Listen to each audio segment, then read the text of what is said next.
Hi everyone, it's Duyên here. Welcome back to my channel. Today's video is going to be about an Instagram story that I asked a question on how strongly does how you feel at work affect how you view the rest of your life? And I want to share the responses with all of you and a couple of solutions because yes, this girl feels too strongly about work and I let it affect the rest of my day. So yeah, let's get into the video and I hope you enjoy it. Thank you Skillshare for sponsoring this segment of the video.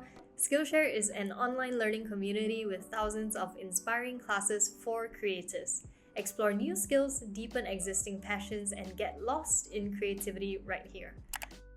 Recently, I've been focusing more on self-care, so I took this class by Amanda Rachley on art journaling for self-care, 3 exercises for reflection and growth.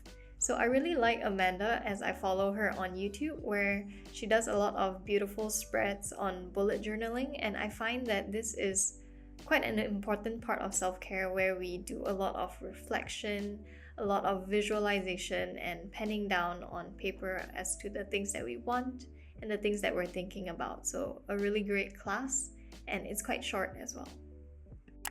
The first 1,000 people to click the link in my description below will get a free 1-month trial of Skillshare to explore your creativity. Happy learning and see you on Skillshare.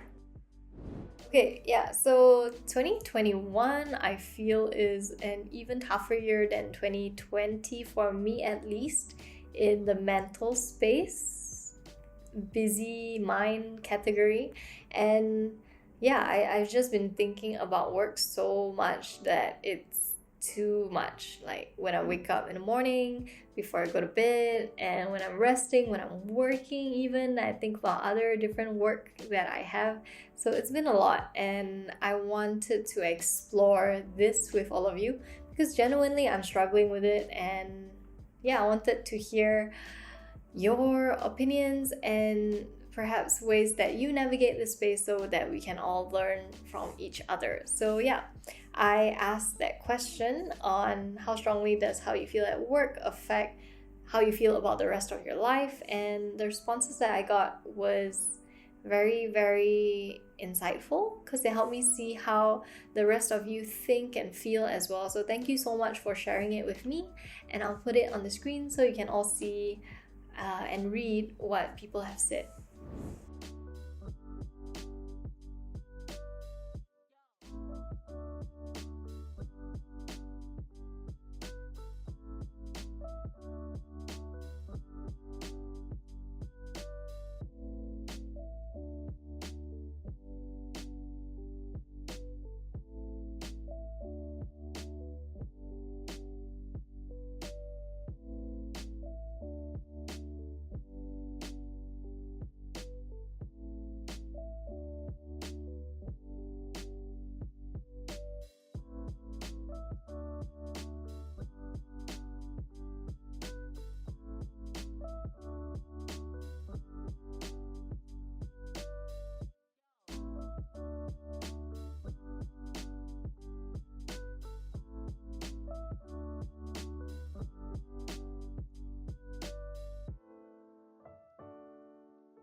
Okay, yeah, so I hope that was quite relatable, and I do think that it would be on a lot of different fronts there. And what I noticed was that quite a lot of us struggle with detaching or switching off after work, and it is, I guess, a no-brainer. It's because a lot of us work very long hours, or our jobs are quite demanding of our attention, that we tend to allow those thoughts to pervade into our personal space, and quite a fair few people don't actually have a lot of personal time after work because they just spend so much of their time in a week on work itself. So I do believe that this is a skill that all of us need to learn, especially when we enter our adulthood, when we are working, which is to detach ourselves from that identity that we like to cling on to. So I remember at the start of my career, every time like people ask, hey, what do you do? It's always like a spiel that we go on, right? We're like, oh yeah, I'm a teacher, this is what I love, this is what I want to do, this is my vision, right? And then we allow ourselves to get too enraptured in the identity of what we do for a living that it's really easy to get carried away and to forget that we have our interests outside of work, and that is perfectly good and normal and healthy. And I guess where it gets even more like gray or very blurred is when you actually really love what you do for work, and you hold that even closer to you. So let's say I really love all things finance, and by having a YouTube channel, it clouds my mind even more, because then that identity sinks even deeper, and yeah, just can't stop thinking. So I guess like that's what's been happening, like on top of the fact that I've probably piled on too much for my own good on my plate, which I can definitely like whittle down and not do too much, because that is really overwhelming. So anyway, what I wanted to say was that it's a skill set that we need to learn, and if you have any tips on how you actually successfully detach or are able to externalize your identity from what you do for work, leave them in the comment section down below, because that would be super helpful for all of us, and including myself, and I'll be very grateful. So I guess like it's also important to have this conversation, because as we are on a financial journey of working our way towards financial empowerment, it is very easy for us to get caught up in that goal and that number. And when we see our net worth come down or not achieve the level that we wanted in the period of time that we wanted, it would take a blow to our how we feel about ourselves. And like it becomes kind of like an obsession to keep going and to keep performing and to keep accumulating assets. And yeah, sometimes we just need to slow down and smell the flowers, if that makes sense, because it just gets too much, right? And I guess like for this part of the video, what I wanted to do, as opposed to leave us all in disarray, is to see what we can actually do for ourselves to separate this crazy work amount and rumination about work, and leave it in a dedicated space during work hours. So here's what I've come up with, and here's what I've been trying to practice bit by bit, which is two things really when it comes to segregating work from our personal life. Spaces are so important, and it's something that I have allowed myself to kind of blend too many spaces of my home with work, and that's where I got into trouble and ended up thinking about work too much. So first off, when it comes to working that we have taken for granted for so long, is that there is a ritual that happens when we go to work. And what that ritual normally looks like is that we shower, we get dressed, and then we drive. Like we take transportation to go to the places that we need to go, and then we do the work, and then we transport ourselves back, and then we take off our shoes, strip off the work clothes and work identity, leave it at the door, and you are in your home, right? And what happens when you work from home, at least for me, is that I have been working in like the kitchen, in the living room, sometimes in the bedroom, and sometimes in like pajamas. So not a good idea, and that has kind of allowed my thoughts to pervade all of those spaces, and that's where I can find myself thinking about work when I'm in bed or when I'm eating. So it's a mess, right?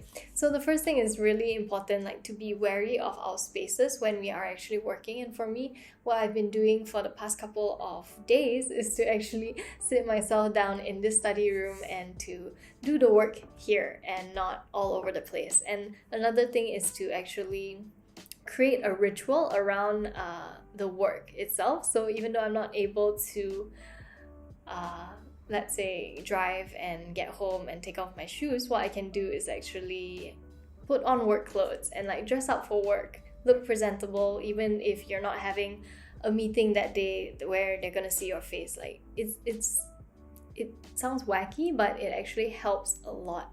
And some things that I also like to add in is like, I have this friend who every time when it comes to shut off time, she lights a candle and she makes herself a nice comforting drink, and that's the end of her work day. So something that I wanted to incorporate was getting out of work clothes, like shutting off and like tidying up the workspace and leaving it in here, and then going out to do some activity. So the activities that I usually like to do is go for a walk and clear the head, clear the mind, or do a workout. And something that I find super helpful is to actually not stay in your workout outfit. So if I put on a workout outfit and like do my work, I am less likely to actually work out after the end of the workday, because I just feel so comfortable in that and doesn't signal to my brain that, okay, it's time to work out.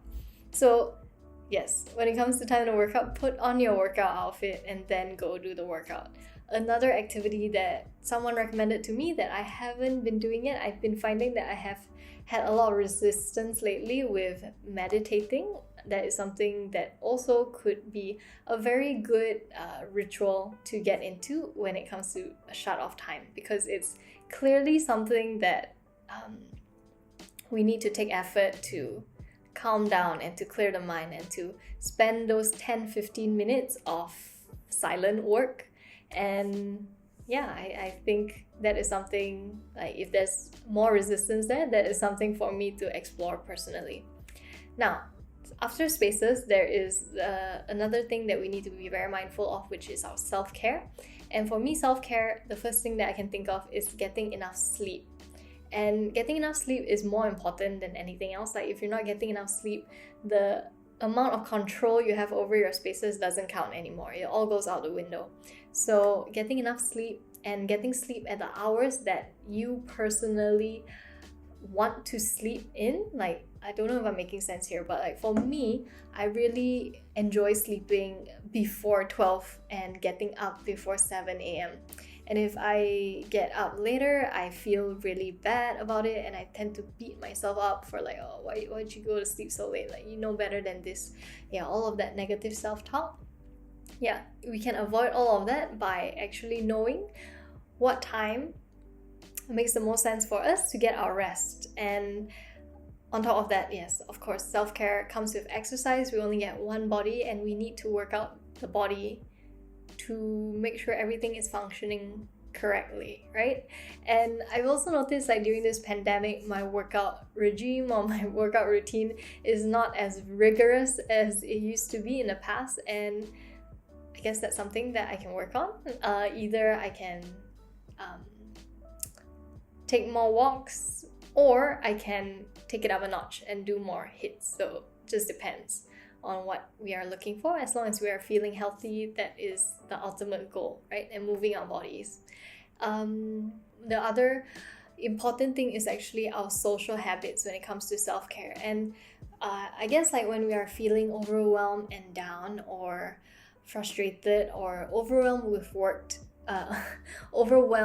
with work, then we tend to isolate ourselves a bit more. And at least that's the case for me, because when I'm not feeling my best, I don't really want to hang out with people, because I'm afraid that my mood will affect theirs and I don't want to burden them. But actually, it's more important to keep up the social habits of spending time with your friends and people, because that actually makes us feel more connected, more grounded, and more grateful for the good times. And we tend to notice that other people are struggling too, or we don't have it so bad, or it's actually not that bad at all when we spend time with the people that we care about and that we love. So yeah, so those are my personal solutions. I don't have it figured out completely yet. It's still a work in progress, but yes, it is something that I find I need to upskill and need to relearn about. So yeah, I guess that's what this video is about today.